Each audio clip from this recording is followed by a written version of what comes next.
পুরনো ক্যালেন্ডারকে নতুন লুক দেওয়ার দ্বিতীয় পার্ট একটি।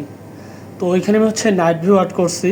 তো আগের ভিডিওতে দেখলে আপনি বুঝতে পারবেন কীভাবে আমি প্রসেসটা তৈরি করছি। তো যাই হোক, ওই ভিডিওটা দেখবেন যদি না বুঝে থাকেন। আর এখানে আমি হচ্ছে পুরোটা আগে যে আউটসাইডটা আছে ওখানে পুরো ব্ল্যাক করে নিয়েছি, মাঝখানে একটু ব্ল্যাক আর হোয়াইট কালার মিক্স করে একটু অফ হোয়াইট কালার তৈরি করছি। আর মাঝখানে হচ্ছে চাঁদ আর্ট করছি যেহেতু নাইট ভিউ। আর এভাবে আমি ব্রাশ দিয়ে হালকা হালকা করে ছিটে ছিটে হচ্ছে স্টার আর্ট করছি।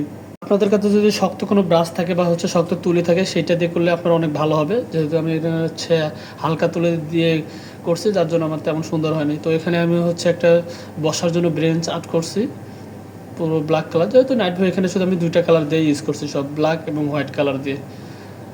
তো পুরোটা আমি ব্ল্যাক কালার করে নিয়ে হালকা একটু হাইলাইট করার জন্য একটু হোয়াইট কালার মাঝে মাঝে দিয়ে দিছি। তো পাশে অ্যাড করছি হচ্ছে আমি একটা গাছ, লতা পাতার কোনো কিছু আর্ট করে নেই, শুধু হচ্ছে ডাল একটা আর্ট করছি যাতে করে বোঝা যায় যেন একটা গাছের নিচে একটা ব্রেঞ্চ আছে। তো ছবি আর্ট করতে আপনার মন মতো যখন যেটা পারে সেইটাই করতে পারেন, এখানে এক্সট্রাভাবে কোনো কিছু করার দরকার নেই। তো আমি সিম্পলভাবে আর্ট করছি যাতে করে আপনারা সহজেই পারেন, যেন কঠিন কোনো কিছু না হয়।